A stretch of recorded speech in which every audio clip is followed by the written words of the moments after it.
Sa ulo ng mga nagbabagang balita, mga hotel sa Baguio nagsimula ng magluwag ng health and safety protocols. Mga mag-aaral sa Northern Luzon nakatanggap ng tulong. Iba't ibang agri-products tampok sa Session Road in Bloom. At air balloon tourism sa probinsya ng La Union pag-aaralan. At Mutyati La Union 2023 kinoronahan na.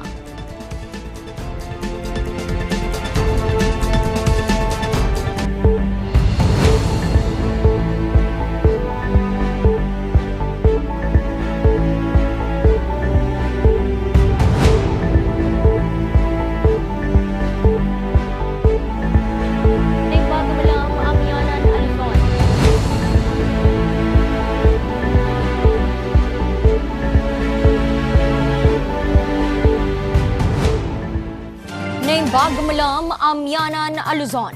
Narito na ang mga bago at may init na mga balita.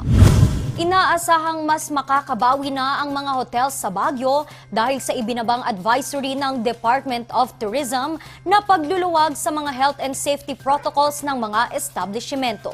Magbabalita Charles Limon. Halos 3 taong nasanay sa pagsunod ng mga COVID-19 protocol ang hotel housekeeping supervisor na si Ryan. Trabaho kasi niyang siguruhin na ligtas mula sa banta ng COVID ang kanilang mga guest. Kailangan magsuot ng face mask, yung dami naming kailangan vaccination, lahat dapat pag nasa work ka, sa hotel industry kailangan naka-vaccine ka. So hindi ka pwedeng pumasok nang wala kang vaccine. So parang ang struggle noon is hindi ka makakapasok sa work kung wala kang vaccination card, hindi ka nakapag-vaccine. So dapat vaccinated lahat. Pero kanina, tila balik normal na ang kanilang operasyon. Gamit ang scraper, isa-isang pinagtatanggal ang mga social distancing markers at health protocol signages sa kanilang hotel. Ito'y matapos inilabas ng Department of Tourism ang Advisory No. 1, Series of 2023, Memorandum Circular No. 2023-0007 o ang Relaxation of Health and Safety Protocols for the Tourism Enterprises na inilabas noong ika-27 ng Pebrero. Nilalaman kasi nito ang voluntaryong pagsusuot ng face mask at pagsunod sa minimum public health standard, pagtanggal ng mga signages at barriers at ang pagtatanggal ng requirement na pagpapakita ng proof of full vaccination. Ikinatuwa naman ito ng housekeeping team leader na si Christine. Anya, hindi raw biro ang kanilang trabaho noong pandemya. Yung sobrang init po kasi naka-PPE, naka-face mask, naka-face shield po kami that time. Yung ang hirap gumalaw kasi yun, sobrang init. Okay naman po siya for the safety purposes naman po. Yung kaba, pero maganda din na malilift yung mga ibang protocols na sinusunod natin para at least yung mga ibang turista makakapag-pasyal sila kagad yung mga vaccinations na hindi nila kailangan mag-present na mga gano'n. Dahil dito, kumpiyansa na ang hotel sa pagtanggap pa ng maraming bisita ngayong darating na summer season. We shouldn't really let our guards down. For me, personally, it's still very important to check the safety protocols of each hotel kasi the virus is not eliminated pa rin naman. So the virus still here, pero kailangan lang siguro natin talaga i-boost yung immune system natin kasi I think the percentage of vaccination in the country is very high na. Kaya siguro naging relaxed na lang yung protocol sa mga establishment. Kaya yun, nag-release si Department of Tourism. Suportado naman ito ng Hotel and Restaurant Association of Baguio.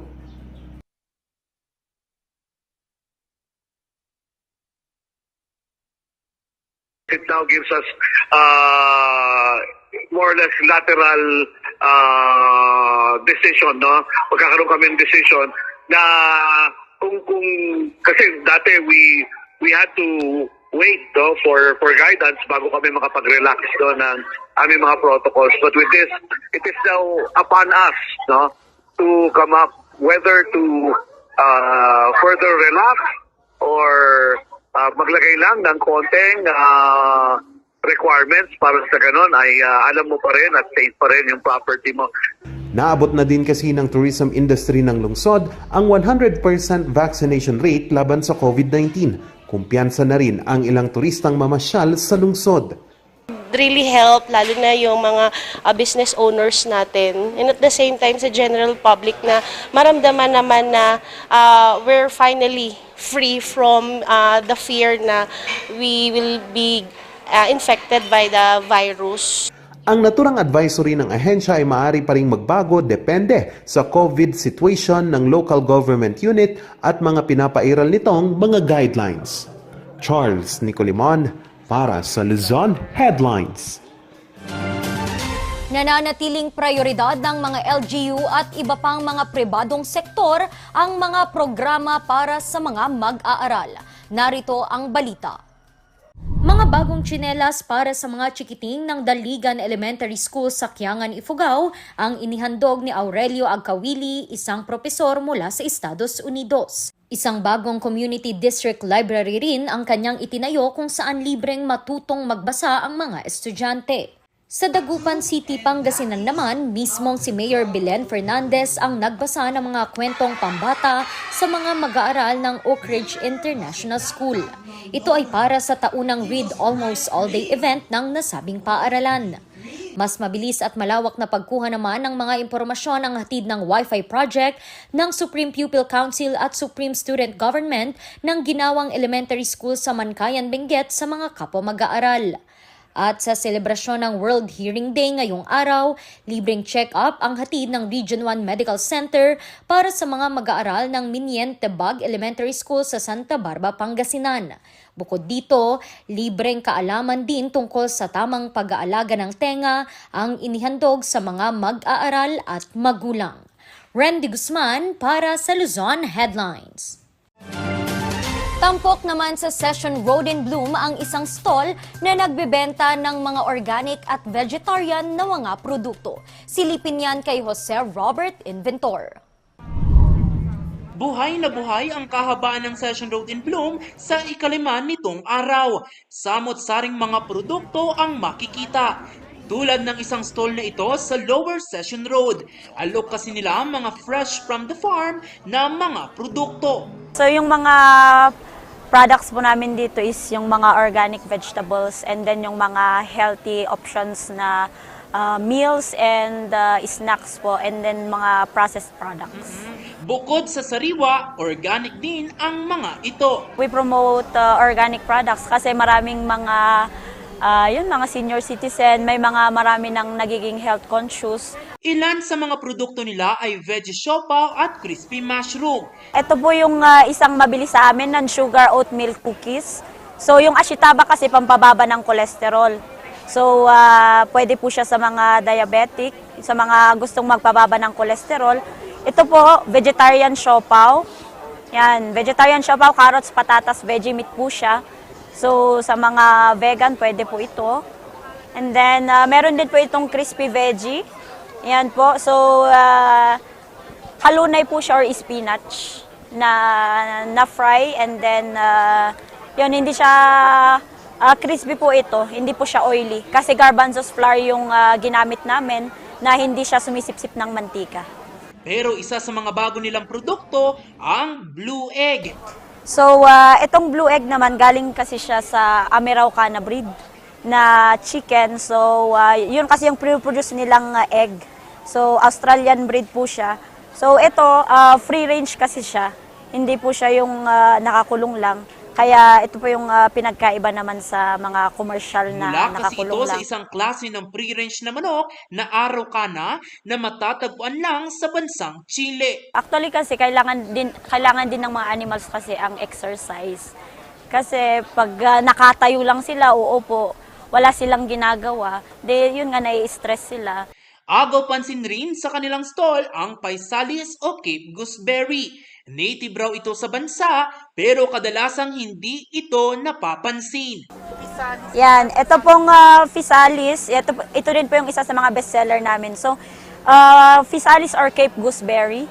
So, prutas siya, i-open mo tapos kakainin. So, high in antioxidant, high in vitamin C and anti-cancer po siya. Pero patok raw sa publiko ngayon ang kanilang crispy veggies na gawa sa spinach at garbanzo starch. Kaya po marami kaming mga products na laging ubos. Ito nga isa na lang natira. So, yun, yung mga healthy chips, healthy options na snacks and meals na laging ubos. Malaking tulong daw ang muling pagbubukas ng Session Road in Bloom sa katulad nilang mga organic farmer. So, nakakatulong naman siya kasi nga we try to promote or hindi naman try, talagang prino-promote talaga namin yung organic agriculture kasi nga paano na pag commercial production na lahat, lalong nasisira yung ating environment. Yun. Magtatagal ang Session Road in Bloom hanggang sa ika-5 ng Marso sa pagtatapos ng Panagbanga Festival 2023. Jose Robert Inventor para sa Luzon Headlines. Ang bahaging ito ay hatid sa inyo ng King's Vita Plus Animal Feed Supplement. Alagang King's Vita Plus, kikita ka na, aasenso ka pa. Susunod, hot air balloon tourism sa probinsya ng La Union pag-aaralan. Yan at iba pang mga balita. Abangan!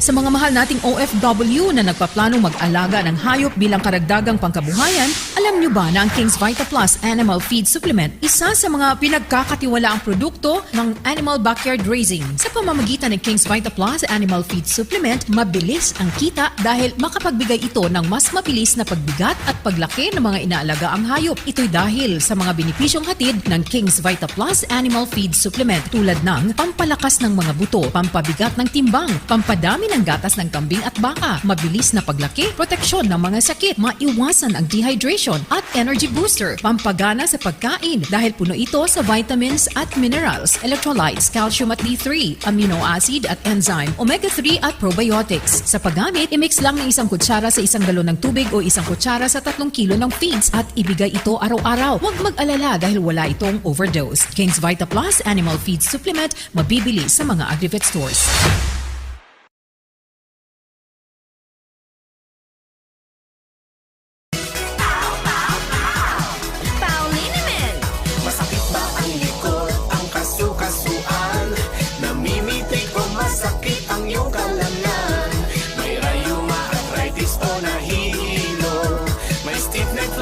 So masakit ang ulo sa Pauliniment, ginhaway garantisado. Pauliniment, isang pahid ka lang. Dahil walang aw sa PAW! Bulok, maliliit at hindi ba malusog ang inyong mga halaman? Omega Green ang kasagutan. Ihalo lang ang 2 kutsara nito sa isang maliit na container at kaunting tubig. Pagkatapos ay ihalo sa knapsack sprayer at pwede na itong spray sa mga pananim. Meron itong nitrogen, phosphorus, magnesium, copper at zinc na tumutulong sa pagpapaganda at pagpapabilis ng tubo, pagpapanatili ng nutrisyon, mas malagong mga dahon at panlaban sa mga sakit ng mga halaman. Hindi rin ito nakasasama sa kapaligiran. Pwede rin ito sa kahit anong klase ng halaman, mapa-highland crops o lowland crops. Omega Green by Encam Agri-Marketing, the ultimate friend of farmers.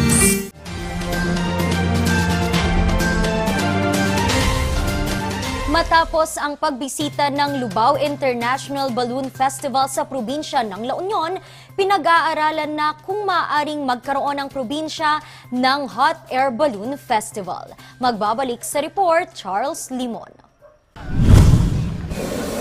Halos 5 minutong nanatili sa himpapawid ang grupo nila Esther at Karen. Ito'y dahil sa libreng sakay na alok sa pagbisita ng Lubao International Balloon Festival ng Pampanga. Sobrang kapit na kami. Pero safe na safe ako sa taas. Hindi naman siya parang mahuhulog ka. Yun nga, kakapit ka talaga. Masaya po, first time. It's fun. First time for us. Isa din sa mga nag-enjoy dito ang turistang si Lady. Yes, first time. Ang saya. Napakasaya yung experience ko na sumakay dun sa hot air balloon. Ang naturang aktibidad ay parte ng pagdiriwang ng Ayat Festival ng La Union. Alam po natin nating very sikat po, 'di ba, sa Pampanga, pero nadala po natin ngayon dito sa La Union. I am very happy because I myself po am a pilot, and at least nakapagpadala po tayo ng mga piloto rin po ng mga hot air balloon dito. Bagamat limitado ang experience, umaasa raw sila na mayroon ding ganitong aktibidad sa probinsya. Dito po, we experienced Clark, yung hot air balloon sa Clark before. So hoping dito na lang para mas malapit. So yung mga taga Ilocos and nearby provinces, dito na lang sila. Marami ko po mahihikayat na mga turista na pumunta dito sa La Union kasi maganda yung experience namin dito eh. Ayon kay Noel Castro, founder at event chairman ng Lubao International Balloon Festival, magandang lokasyon daw ang La Union para sa ganitong aktibidad.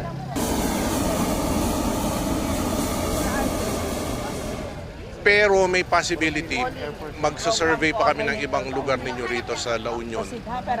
Like sa mga cornfields ninyo, titingnan namin kung pwede. So that's in the future pa. Kaya ikinokonsidera ito ng pamalang panlalawigan ng La Union bilang bagong tourist attraction ng probinsya. I think it would be a good kumbaga event for everybody to enjoy, 'di ba? Kumbaga yung pagkabata po natin lumalabas po, 'di ba, when we see these kinds of displays po. Kaya ayun, hopefully maengganyo po sila na simulan po natin dito sa La Union sa pag-spread po ng hot air balloon culture dito po. Isa kasi sa mga ikinokonsidera sa pagpapalipad ng hot air balloon ang panahon at klima ng lugar. Tuning is always dependent on the wind condition and climate. Ang kalaban niyan, malakas na hangin and ulan. So ngayon, right now, nakalipad itong aming although tethered lang, but yung free flying, ang problema dyan, may dagat kasing malapit. So pag lumipad siya towards the ocean, mahirap siyang i-retrieve. Sa ngayon, magsasagawa pa ng malalim na pag-aaral at pagsusuri ang grupo para dito. Unti-unti na rin kasing dumarami ang mga licensed hot air balloon pilots sa bansa sa pag-usbong ng industriya ng hot air balloon sa Pilipinas. Kung magkataon, malaking tulong ito sa turismo ng probinsya at dagdag oportunidad para sa mga Ilocos.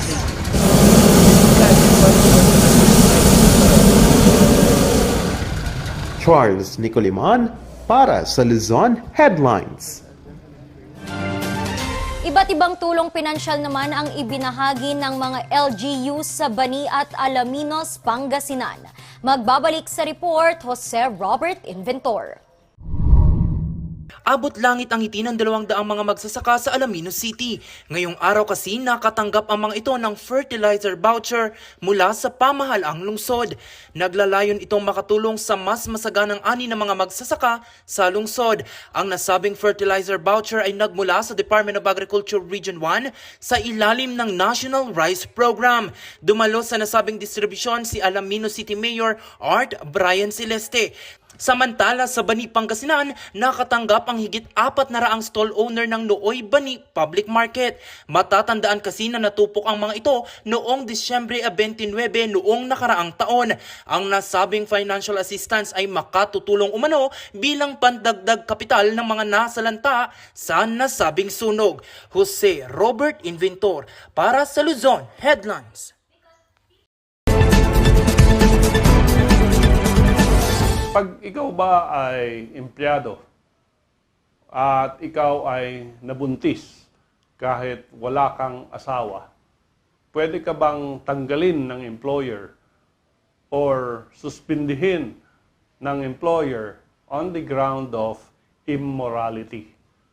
In the case of Capin Cadiz versus Brent Hospital and Colleges Incorporated, there is a single girl working there and nagkaroon siya ng relationship with another co-employee. Both at the time of the relationship were single. Pero along the way, the girl got pregnant.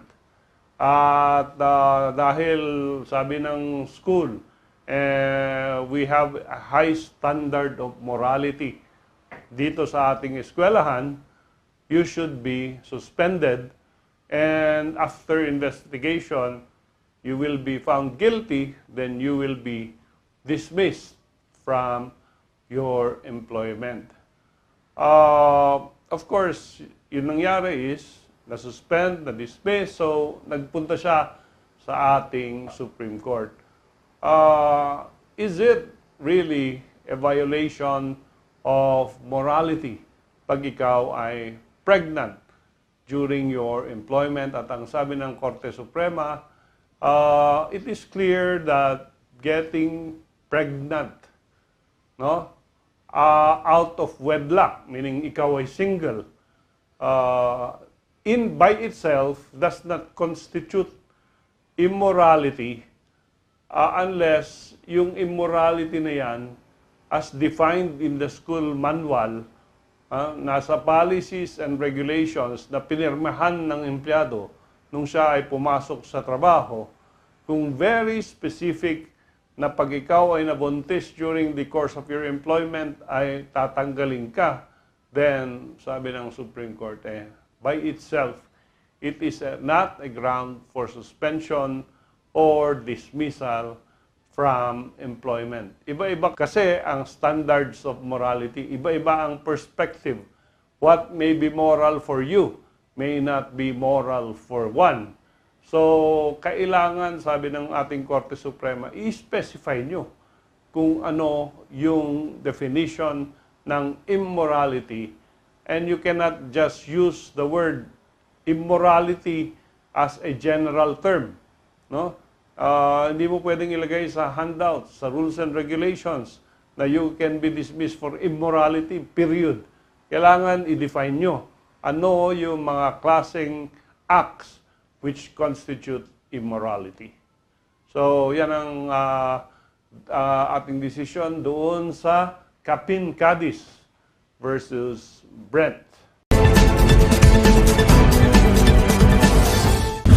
Susunod, Mutiati La Union 2023 kinoronahan na ang detalye sa pagbabalik ng Luzon Headlines.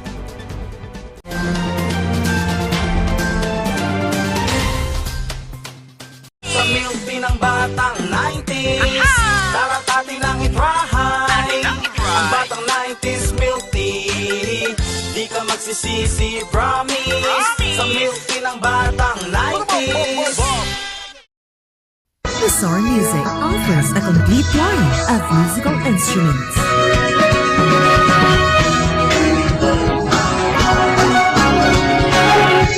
Bizarre Music, Baguio's pioneer in online music and art lessons.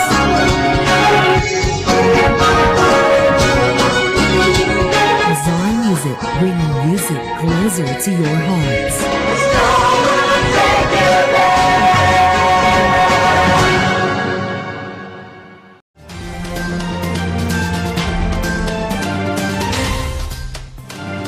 Sa ika-173 anibersaryo ng probinsya ng La Union, kinoronahan na ang bagong Mutiati La Union 2023. Ating silipin ang mga tampok sa kwentong ito.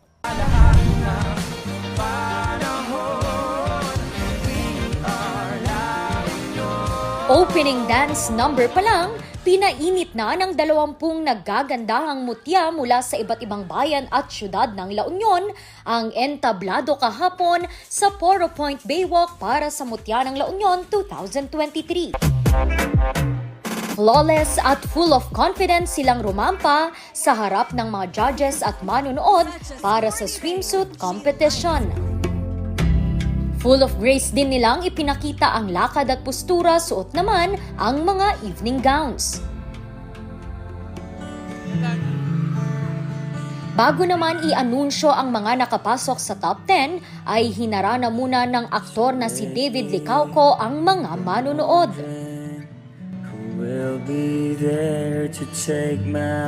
Nakapasok sa top 10 ang Pambato ng Bawang, San Juan, Agoo, Balawan, Sudipen, Santol, Bacnotan, Tubao, San Fernando City at Pugo. Ang 10 ay isa-isa namang sumagot sa mga katanungan ng judges. Dito pinili ang mga nakapasok sa top 5 na kinabibilangan ng Mutya ng Bawang, San Juan, Agoo, Sudipen at Bacnotan. Para sa final question and answer, sinagot ng 5 ang pare-parehong katanungan kung paano mabibigyang halaga ng mga millennials ang mga sakripisyo at tulong ng mga indigenous people sa pangangalaga ng kalikasan. Bago naman ipasa ang mga korona sa mga bagong tagapagmana, ay muli namang tumapak sa entablado ang Mutyati Agrikultura 2020 na si Shaira May Soria, Mutyati Turismo 2020 Felidema Abaco at Mutyati La Union 2020 Divina Marie Villanueva. Hinirang na Mutyati Kalikasan 2023 si Mutyati Agoo Patricia Ann Nicole Bangog La Union Kalikasan, Mutyati Agoo. At Mutyati Turisto naman si Mutyati Bawang Anjali Kumar. Sa pangatlong magkakasunod na pagkakataon, inuwi ni Christine Billy Mateo Tabaday ang korona ng Mutyati La Union sa Sudipen.